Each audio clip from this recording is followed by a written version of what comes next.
Hello प्यारे बच्चों, स्वागत है आपका आपके अपनी यूट्यूब चैनल राठौड़ क्लासेज में। आज के इस वीडियो में हम कक्षा 9 की गणित की जो उपचारात्मक शिक्षण कार्य पुस्तिका दे रखी हैं उसका कार्यपत्रक 3 पढ़ेंगे। आइए शुरुआत करते हैं। कार्यपत्रक 3, इसकी विषय वस्तु है संख्या संबंधी अवधारणाएं। इसको अधिगम बिंदु है पूर्ण वर्ग संख्या, वर्ग एवं वर्गमूल।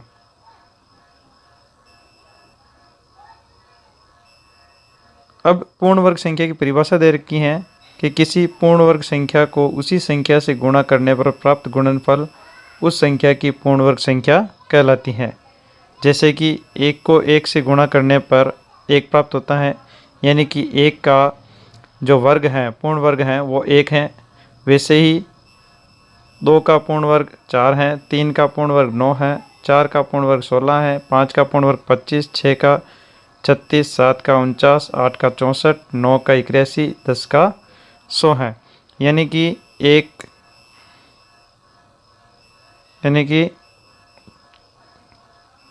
1 4 9 16 25 36 49 64 81 और 100 ये सारी पूर्ण वर्ग संख्याएं हैं। तो आपको 1 से लगाकर वैसे 20 तक जो संख्या हैं उनकी पूर्ण वर्ग संख्याएं आपको याद होनी चाहिए, वो आप याद कर लेना।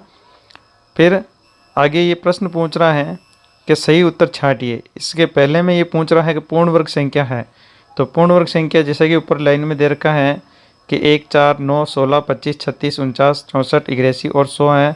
तो इसमें से 16 एक पूर्ण वर्ग संख्या है, तो हमारा सही उत्तर हो जाएगा 16, यानी कि ब।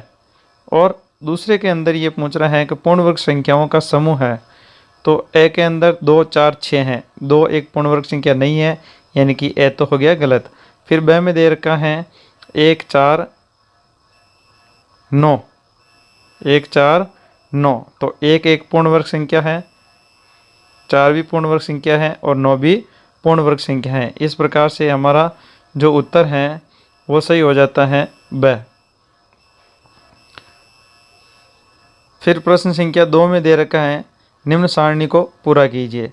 तो ये 11 से लगाकर 20 तक दे रखे हैं कि 11 को 11 से गुणा करते हैं तो हमें 121 प्राप्त होते हैं, यानी 11 का पूर्ण वर्ग 121 है, 12 का 144 है, 13 का 169 है, 14 का 196 है, 15 का 225 है, 16 का 256 है, 17 का 289 है, 18 का 324 है, 19 का 361 है और 20 का 400 है। ये 11 से लगाकर 20 तक संख्याओं के पूर्ण वर्ग संख्या दे रखी हैं। इनमें खाली स्थान है, जहाँ पर मैंने जो भरना था मैंने भर दिया है, वो आप देख सकते हैं। आगे ये लिख रहा है कि 12 का वर्ग को 12 × 12 लिखकर 144 लिखते हैं, यानी 12 का वर्ग 144 है। तो इसका विपरीत यानी कि 144 का जो वर्गमूल है वो 12 हो जाएगा। इसमें लिख रखा है, देखो इसमें लिख रखा है कि यदि आपसे ये पूछा जाता है कि 144 की संख्या का वर्ग है तो आप कहेंगे ये 12 का वर्ग है, और 144 का वर्गमूल 12 है। वर्गमूल का संकेत जो है वो इस प्रकार का जो चिन्ह है ये दे रखा है, इसे कर्णी चिन्ह कहते हैं। इसे क्या कहते हैं?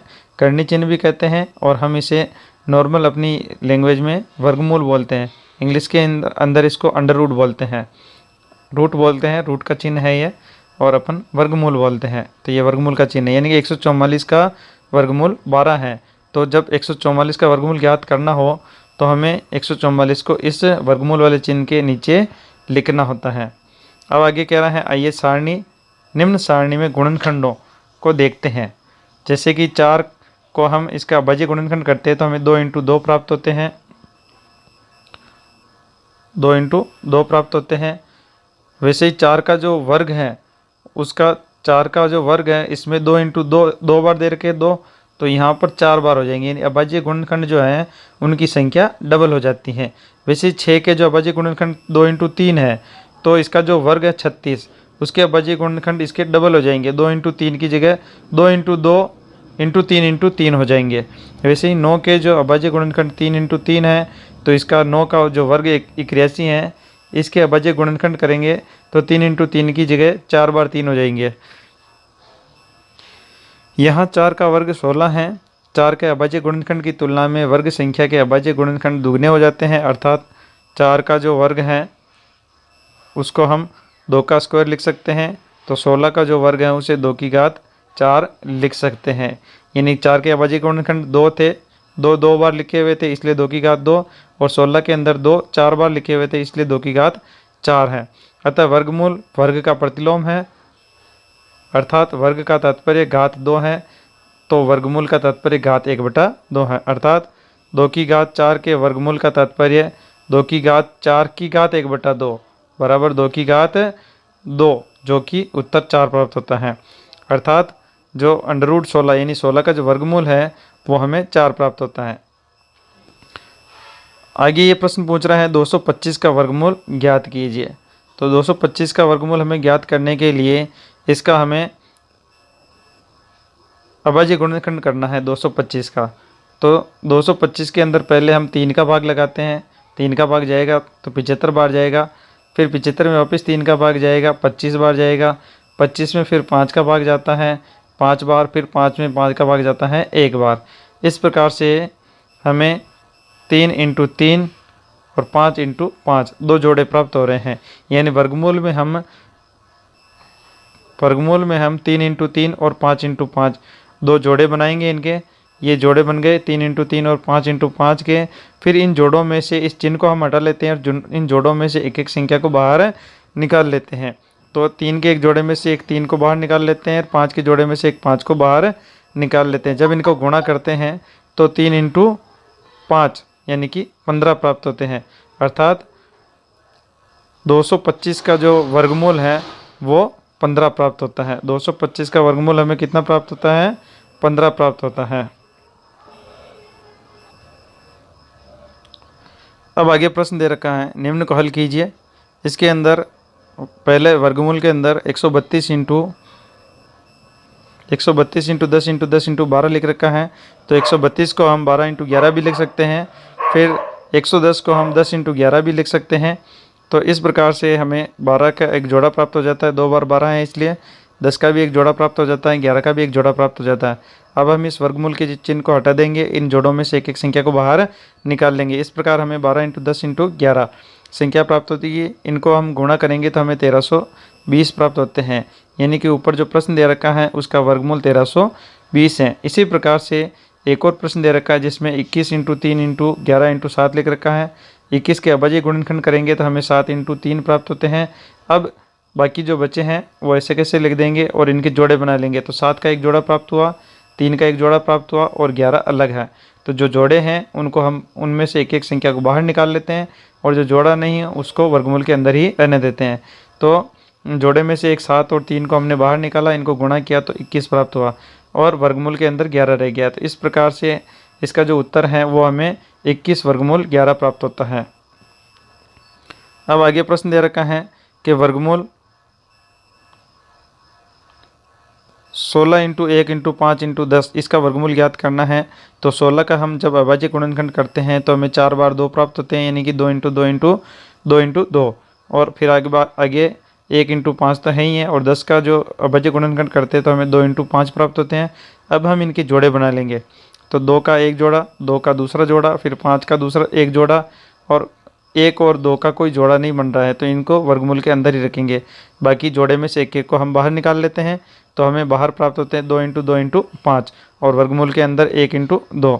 तो बाहर वाले को जब हम गुणा करते हैं तो हमें 20 प्राप्त होते हैं और अंदर वाले को वर्गमूल के अंदर जो गुणा है उसको गुणा करते हैं तो हमें 2 प्राप्त होते हैं। इस प्रकार से हमें उत्तर प्राप्त हो रहा है 20√2 या 20 वर्गमूल 2।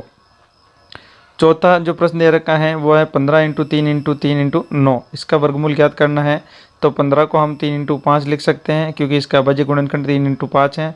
फिर 3 × 3 दे रखा है और 9 को भी हम 3 × 3 लिख सकते हैं। अब इनके जोड़े बनाएंगे तो 3 का एक जोड़ा, 3 का दूसरा जोड़ा और बाकी एक 3 और एक 5 बच जाते हैं। तो जो जोड़े हैं उनमें से एक एक संख्या को हम बाहर निकाल लेते हैं और जो जोड़े नहीं हैं उनको हम वर्गमूल के अंदर ही रहने देते हैं। तो बाहर वाले के गुणा करते हैं तो हमें 9 प्राप्त हो रहे हैं और वर्गमूल के अंदर वाले के गुणा करते हैं तो हमें 15 प्राप्त हो रहे हैं। इस प्रकार से हमारा जो उत्तर है वो 9 वर्गमूल 15 है। अब पांचवा प्रश्न कह रहा है 270 × 150 × 100 × 20। तो इसी प्रकार से इसको भी जब हम हल करते हैं तो हमें इसका जो वर्गमूल है हमें 9000 प्राप्त होता है। वैसे ही आगे एक और प्रश्न दे रखा है 15 इंटू 6 इंटू 2 इंटू 7। तो इसका भी जब हम इसी प्रकार वर्गमूल निकालते हैं तो हमें 6 वर्गमूल 35 प्राप्त होते हैं। अगर आप इनको ज़्यादा नहीं देख पा रहे हैं तो आप इसका एक बार स्क्रीनशॉट भी ले सकते हैं। फिर तीसरे प्रश्न में ये कह रहा है कि 8100 इसका वर्गमूल ज्ञात करना है, वो भी अभाज्य गुणनखंड विधि से। अभाज्य गुणनखंड विधि से वर्गमूल ज्ञात करना है। तो अभाज्य गुणनखंड विधि मैंने आपको पहले, इससे पहले वाला जो पेज था उसमें बता दी है। 225 का अभाज्य गुणनखंड किया था हमने, वैसे ही इन सब का भी अभाज्य गुणनखंड करना है। तो 8100 का जब अभाज्य गुणनखंड करते हैं तो हमें उत्तर 90 प्राप्त होते हैं। वैसे ही 529 का जब अभाज्य गुणनखंड करते हैं तो हमें वर्गमूल 23 प्राप्त होते हैं। वैसे ही 1764 का वर्गमूल हम अभाज्य गुणनखंड विधि से निकालते तो हमें 42 प्राप्त होते हैं। आगे दे रखा है कि ये भी याद रखें कि 1 का वर्ग 1 है तो 1 का वर्गमूल भी 1 है। 2 का वर्ग 4 है तो 4 का वर्गमूल 2 है। 3 का वर्ग 9 है तो 9 का वर्गमूल 3 है। 4 का वर्ग 16 है तो 16 का वर्गमूल 4 है। 5 का वर्ग 25, 25 का वर्गमूल 5। 6 का वर्ग 36, 36 का वर्गमूल 6। 7 का वर्ग 49, 49 का वर्गमूल 7। 8 का वर्ग 64, 64 का वर्गमूल 8। 9 का वर्ग 81, 81 का वर्गमूल 9। 10 का वर्ग 100, 100 का वर्गमूल 10। 11 का वर्ग 21, 121, 121 का वर्गमूल 11। 20 का वर्ग 400 और 400 का वर्गमूल 20 है। आगे ये प्रश्न पूछ रहा है कि क्या आप अभाज्य गुणनखंड विधि के बिना सीधे ही वर्गमूल ज्ञात कर सकते हैं? यदि हाँ तो निम्न के वर्गमूल ज्ञात कीजिए। प्रश्न थोड़ा सा यहाँ पर गड़बड़ है, तो हमें सीधे ही वर्गमूल ज्ञात करके बताना है, अभाज्य गुणनखंड विधि काम में नहीं लेनी है।